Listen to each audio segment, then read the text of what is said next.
continuación, llega el turno de Elin Martínez, quien se conecta con nosotros desde México para presentarnos Banca Móvil como acelerador de la transformación digital en los servicios financieros. Antes de cederle el espacio a Elin, quiero comentarles que él es ejecutivo senior de Huawei Enterprise, con más de 21 años de experiencia en el sector de tecnología en verticales como finanzas, gobierno y energía, ayudando a las empresas en su proceso de transformación mediante la aplicación de nuevas tecnologías. Elin, buenos días, bienvenido a Cienide. Hola, muy buenos días a todos. ¿Qué tal? Elin Martínez por acá. Bueno, como ya vimos la intervención de mis compañeros anteriores, las fintechs han revolucionado toda la parte del servicio financiero y básicamente la bancarización de las personas. Sin embargo, esto no hubiera sido posible si no hubiera sido por la movilidad, ¿no? Que provee la parte de los celulares, los teléfonos móviles. Y los teléfonos móviles no hubieran podido ser parte de su trabajo y no hubieran podido acelerar esta transformación digital de la banca si no hubiera sido por conectividad. Entonces, ¿qué les voy a presentar el día de hoy? Es cómo los teléfonos o cómo el mobile banking, que le llaman, vino a transformar y acelerar todos los servicios financieros, tanto en el sector bancario como fue básicamente el driver principal para que las fintechs empezaran a desarrollarse. Todo el boom de las fintechs está viendo actualmente en todo el mundo y en toda la región, ¿no? Y cómo ello va a ayudar mucho para poder llegar a esa bancarización de las personas que se tiene ahorita actualmente y que falta por tener en toda la región. Dividir la presentación en tres puntos. Voy a ir de una forma bastante dinámica para hacerlo bastante atractiva. La idea del mobile banking no solo es tener la aplicación móvil para hacer transacciones de QRs, ¿no? QR Code, Dynamic QR Code, Static QR Code, pagos, ¿no? Sino que es básicamente entender e integrar todos esos servicios del día a día del ser humano, del día a día que tenemos actualmente en nuestro vivir, para poder integrar todos esos servicios a la telefonía móvil, ¿no? A una aplicación, a una super aplicación. Ya actualmente, antes de la pandemia, se hablaba de que ya existían las famosas super apps. Entonces, los bancos y las fintechs están tratando de integrarse, ya sea de un lado hacia otro, como mencionaba mi compañero anterior, o las fintechs empezar a ser parte del ecosistema de la banca para poder crear una super app donde se tengan todos los servicios integrados, todos los servicios bancarios. Siempre he mencionado, hace poco estaba participando en un foro en Brasil y mencionaba desde que naces, utilizas un servicio financiero, estudias, utilizas un servicio financiero, comes, utilizas un servicio financiero, mueres, utilizas un servicio financiero, ¿no? Entonces, prácticamente es parte de la vida de todo ser humano un servicio financiero, y más aún si está integrado como una super app, como vemos en este ejemplo. Ahora, ¿cuáles son uno de los principales drivers y por qué las fintechs se empezaron a desarrollar tanto, ¿no? Y por qué esos servicios financieros, por qué han tenido tanto boom, ¿no? El mercado de Latinoamérica es el mercado de Brasil, el mercado de México, son de los mercados de fintechs más grandes a nivel proporcional en todo el mundo.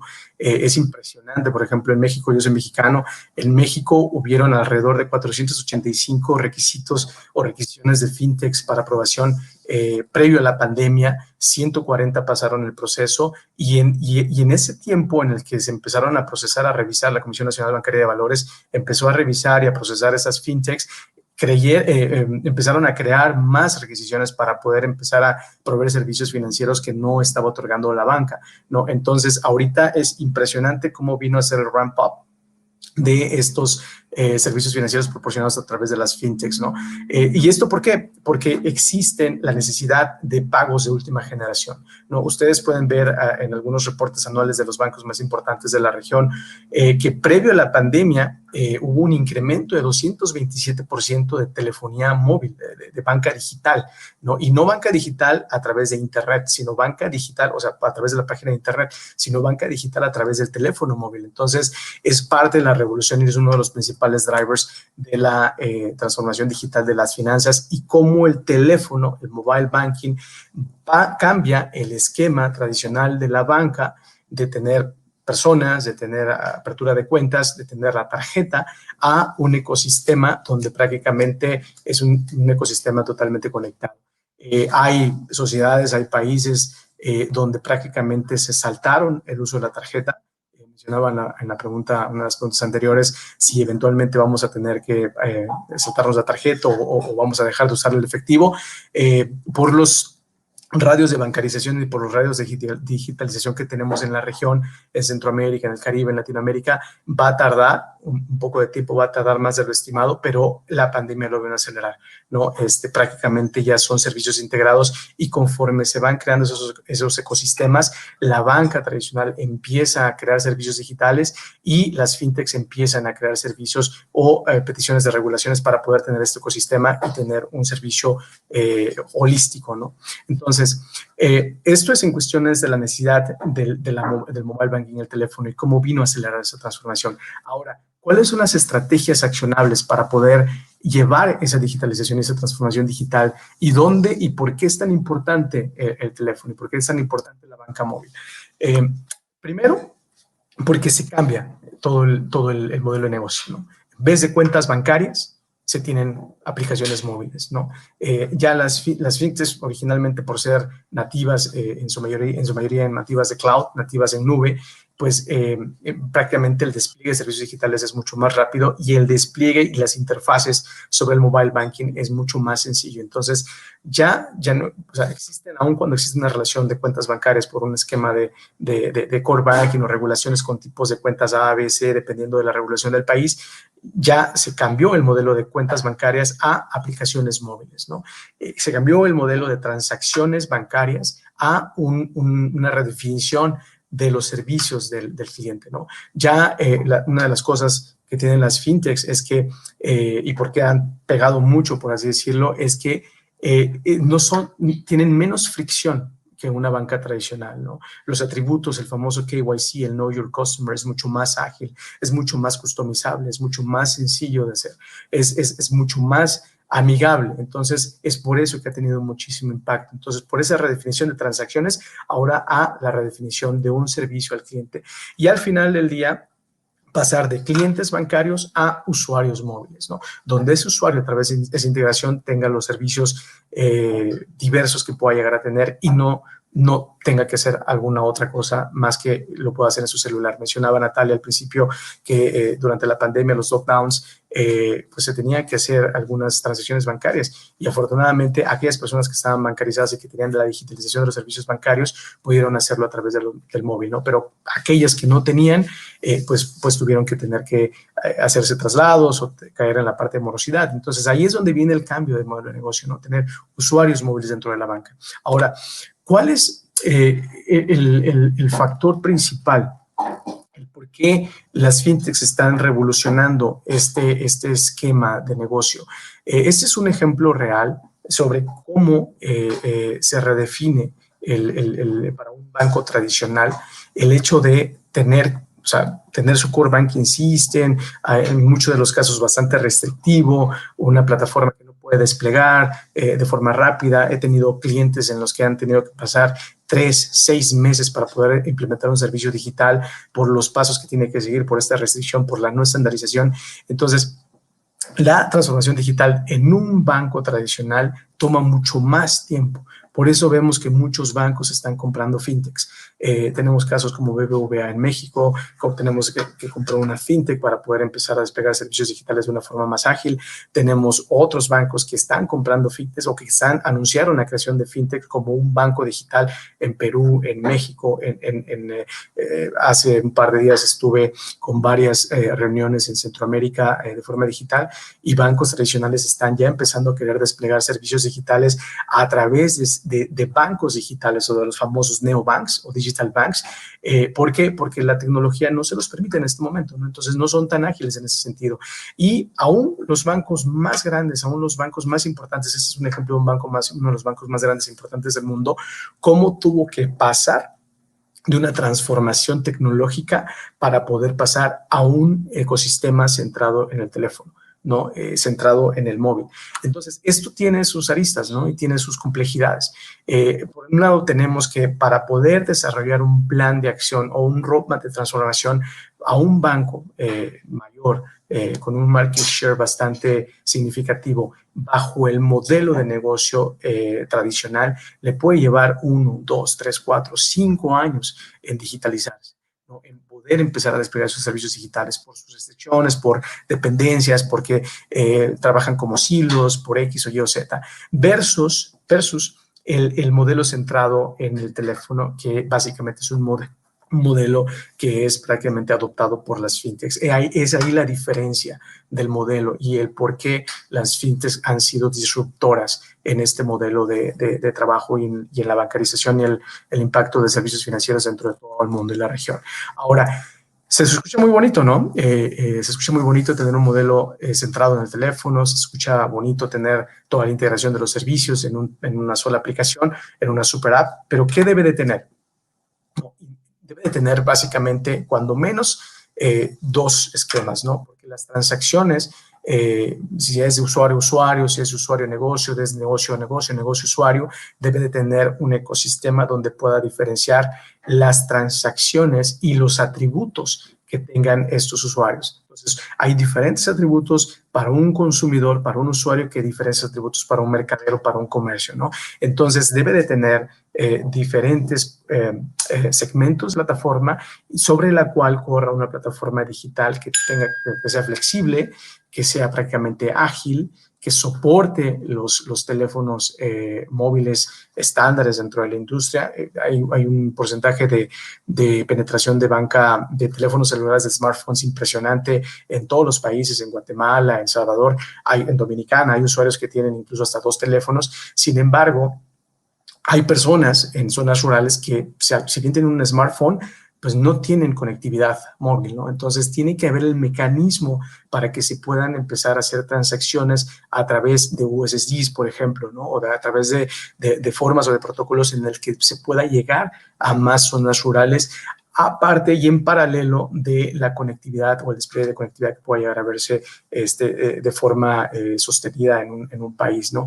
Debe tener pagos digitales, debe tener métodos, debe tener muchas integraciones y una rapidez de integración y de despliegue de servicios tal que pueda ser atractiva para el negocio o el mercado y el país donde se quiera bancarizar, ¿no? Y algo principal y muy importante es que debe ser nativa en cloud, ¿no? Ya los esquemas tradicionales de infraestructura tradicional como tenía la banca anterior, ya, pues ya se están saliendo, moviendo, ¿no? Ya vemos esquemas de polinubes, vemos esquemas de cómo la banca integra, por ejemplo, como mencionaban hace rato, integra fintechs o utiliza las fintechs como proveedores de servicios digitales a través de interconexión de interfaces en un esquema multicloud o polycloud, como tienen muchos bancos tradicionales, o incluso las mismas fintechs que ya son cloud native, cómo tienen interconectividad con terceros para poder empezar a crear ese ecosistema y llegar a ese ecosistema holístico de integración de servicios.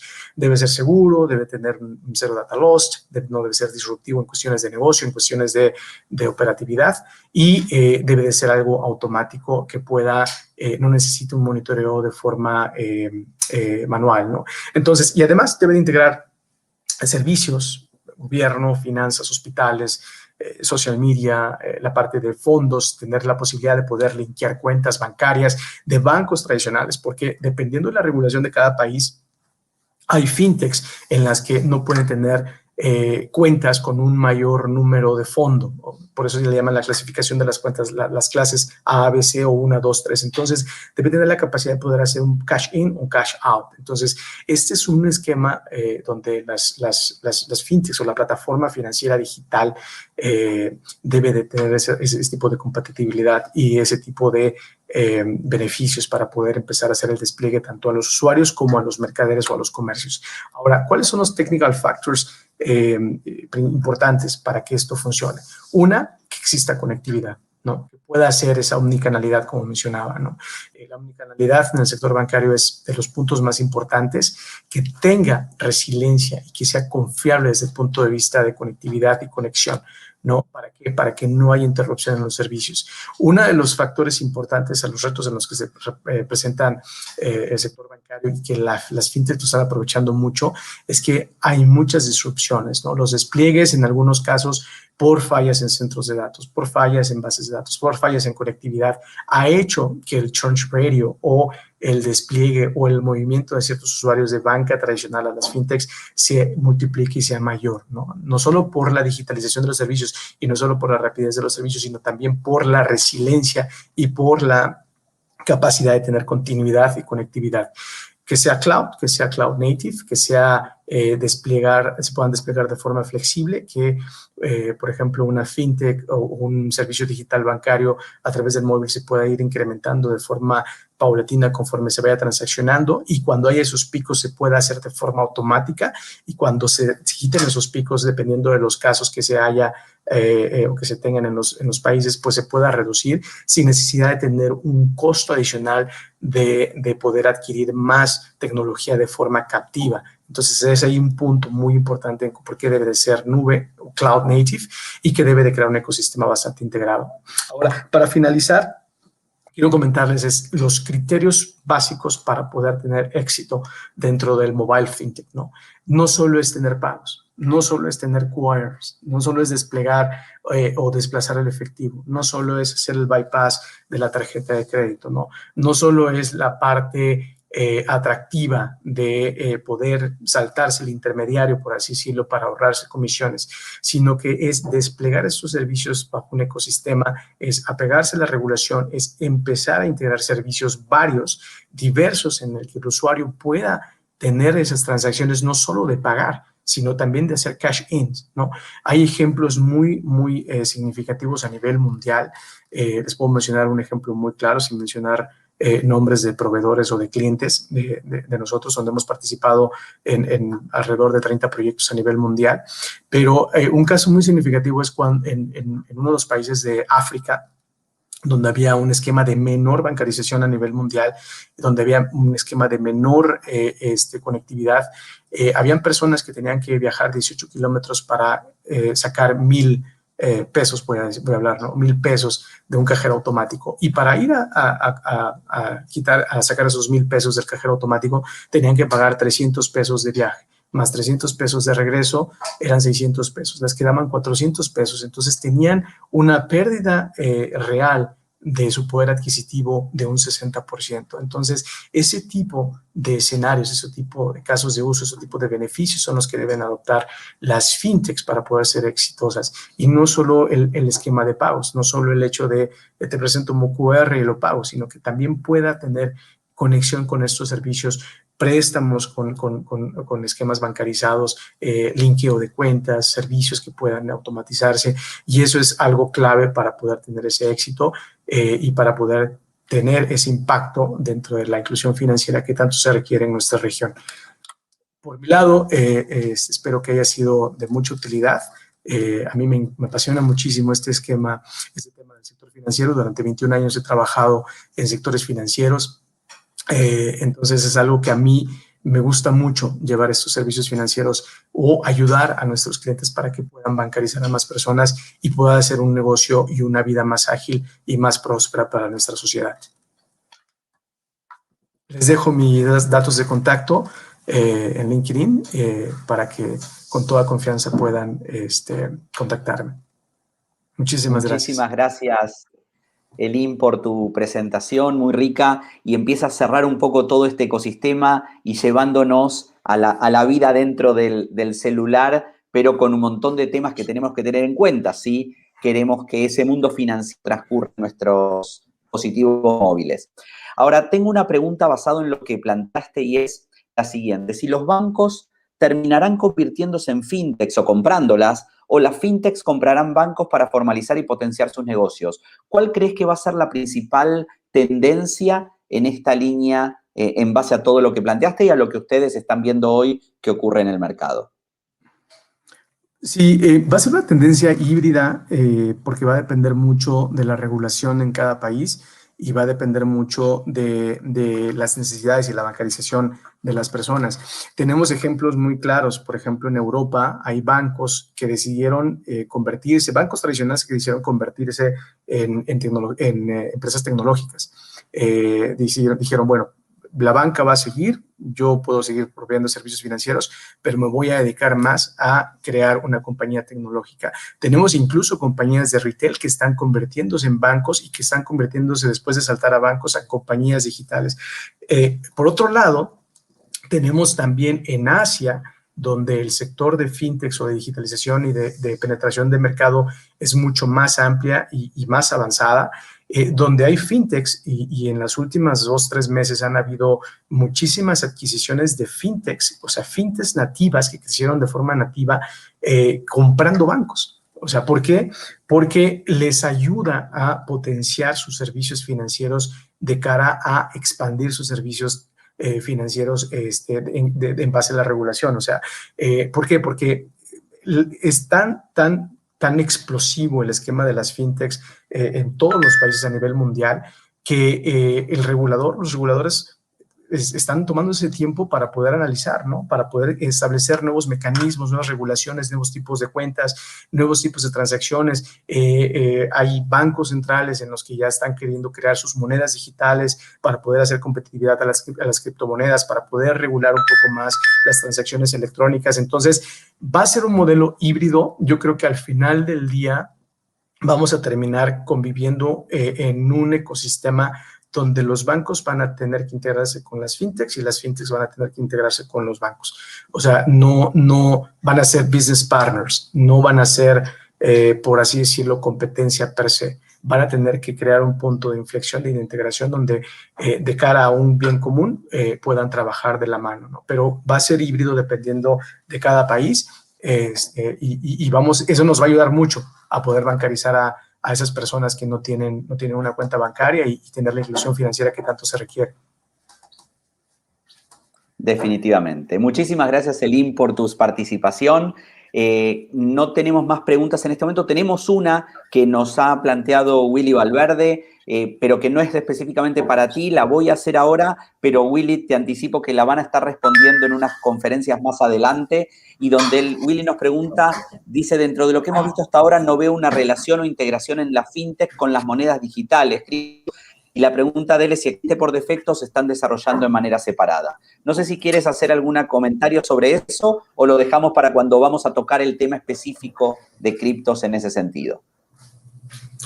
Algo muy rápido, mira, no quisiera meterme en un tema que va a ser abordado posteriormente por uno de mis colegas, pero la relación, hay fintechs que van muy específicas en la parte de criptomonedas. Hay una clasificación, la clasificación de las fintechs son con diferentes segmentos, ¿no?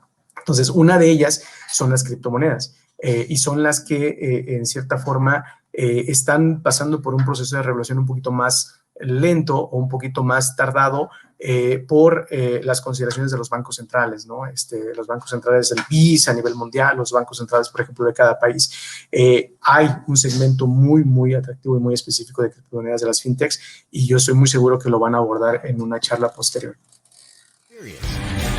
In order to realize coordinated and agile innovation for financial services, Huawei, a reliable partner for financial service providers in digital transformation.